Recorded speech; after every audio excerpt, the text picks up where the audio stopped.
I am a big fan of, let's say, the PlayStation 2 system, and combining this with another favorite company, Logitech, that made a lot of different racing wheel solutions nowadays. However, this one is specially made for the PlayStation 2, so let's combine the best of two worlds and let's see what we're getting today. Feel the force, feel the thrill, force feedback technology, and oh yeah, let's see how good it actually is. I already picked it up some time ago from a fellow collector. I asked him, is there a power supply? He said yes, so let's see if he was lying. Because that is one of the first questions I was asking. Like how, or not only how is the overall condition, but also is there freaking power supply? Because they are using these special power supplies and they're always missing them. So there is this massive piece that we're going to be having inside of this box. Okay. And that is interesting because this is one of the first, let's say, systems I actually seen this for. Okay, so let's move on with the driving force, and ooh, there were some scratches over here. So this thing is not in a very good overall condition. That's a little bit of a bummer. Oh, he packed it up. Like we had like this bubble wrap and the pedal itself. Wah, wah, wah. Nope, he didn't give me a power supply. But why is this such a big deal? So if you're going to be looking into, let's say, the voltage, it's going to be needing a 24 volt. So that is something you don't see very often. Most of the power supplies I'm having is like 6 volt, 9 or 12 volt. But I do own a couple of the racing wheels, so I'm going to be using one of them from the other wheels. And yep, this is a 24 volt and this power supply is called Asian Power Devices. I don't know what to think about that name, but in the end, let's plug it in and we're going to be having some fun today with the force feedback, as that is one of the main features of this old school racing wheel. But when it comes to, let's say, the racing wheel, the driving force, the overall, say, condition seems to be okay. We have some scratches, but yeah, we cannot have a mint condition most of the time because these things are getting in some really old, let's say, situation. But this is what we're getting inside of the kit, the pedals, the racing wheel and that massive piece of plastic over there. But nevertheless, let's take a close look at the wheel. So it's kind of interesting how they placed everything. So over here we're having R1, R2, we're having over the L1 and the L2 over there. So what's kind of funny when it comes to the logos, you can actually see it having like partially implemented in the buttons. And this is not something to do with, let's say, wearing out. This is just, I think, of copyright or stuff like that. They actually, maybe they didn't like license it, so they cannot use the original logos or like the original the controls of the PlayStation. We're having the D-pad over here and select and start.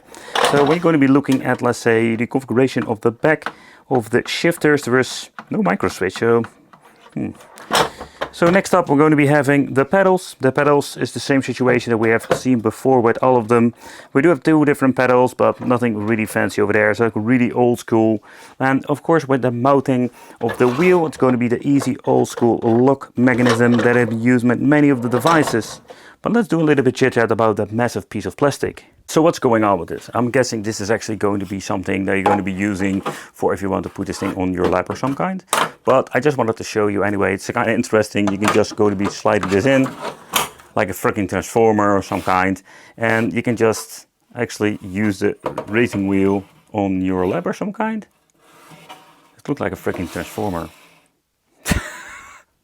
But it also comes in handy if you want to connect your reel to, let's say, a desk that is not too thick. Oh, that's really convenient. I like it. So in the main menu we can't use the wheel itself, so we're going to be needing a controller. But when actually going to be booting up in the game that supports the racing wheel, we're going to be having the option to actually use the wheel or all the controls. So there's a little bit of a downside, but another thing I also noticed, if you're going to be playing some old school games, like, yep, we're going to be playing Need for Speed Underground. So first of all, you can actually see that we're having the wheel represented in the loading screen. So this is absolutely awesome that we do have like a 100% compatible wheel. And yeah, I think that has to do with licensing and everything. But let's get into the game and let's see how it actually works. Because this force feedback wheel is kind of cool, but comes with some limitations. Because this is more like the first generation budget force feedback wheel. We do have like a resistance, particularly when you're going to be starting the game itself. Then you're going to be feeling that the force feedback is going to be activated. So you can actually see that it responds very well. Let's crash into something, or at least almost. And you can actually see how well this works. So the force feedback is not like super strong. And that is what I've checked, I actually like experienced.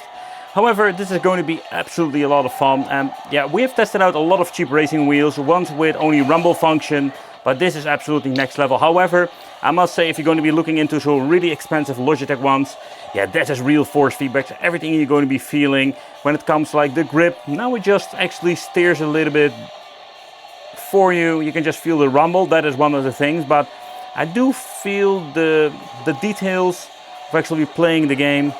I do miss out a little bit, but it's quite accurate and it's very comfortable. So this is absolutely a very cool old school way. So if you're going to be looking into a racing wheel, this will be one of the cool solutions out there, but still, I suck at this game. But the weird thing is, if you're going to be plugging this thing into, let's say, the USB port like we're always doing, the unfortunate part is that when in a game like Outrun, if you're going to be playing this, there is no way of actually playing, because you're going to be needing to connect controller port 1. And if you're going to be booting it up, it will not recognize the wheel itself. So where this is kind of cool and compatible and all of the game, but it doesn't work at all. And that is absolutely a big bummer. Another indication you can actually see if this thing is going to be compatible is going to be having both of the LEDs turned on. But in the ground, yep, it started. And it also happens now with, let's say, the Gran Turismo number 3. And now it's compatible. And now we can actually boot it up. Yeah, and this is just simply to do because we're going to be using it on the USB port. I think that's one of the downside actually. I think if you can have a reel like this connected to the player 1 port, that's going to be so much more convenient. So let's skip everything and let's get into some gaming. You can see the D-pad seems to be working now, like we didn't have with the Outrun. So that's a little bit of a downside. I think it's not going to be like one of my favorite ways to play when it comes to this. But let's boot up. And let's go normal. And let's have some old school fun. Oh, that's way too easy. Yeah, this one.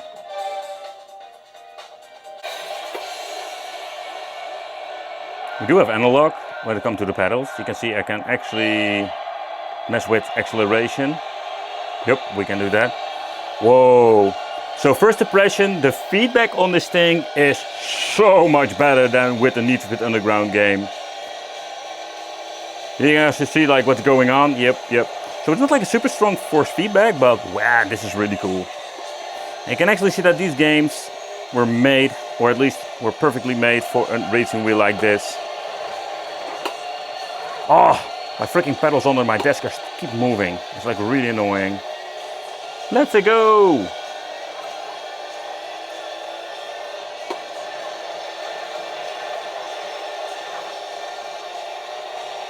But so far so good, and out of the box. I've been playing this game not for a very long time. It seems I can still do a little bit of Gran Turismo racing. Nope, you're not going to be overtaking me. And again, I do miss a lot of detail, particularly if you're going to be playing some high-end or later simulations with a Logitech G series. But still, this is a lot of fun. Look at how freaking crazy thing is going to be steering back at me. There we go. Woo!